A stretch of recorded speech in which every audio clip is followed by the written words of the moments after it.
உலகை எழுப்பும் ஞாயிறு அங்கே குடியிருப்பான். அவன் ஆனை முகத்தனின் அடியவர் மனத்தில் ஒளியாய் வந்து கொலுவிருப்பான்.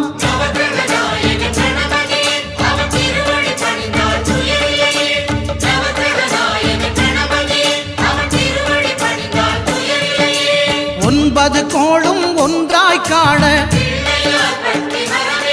அங்கு கற்பகம் என்னும் கடவுளின் மெய்யில்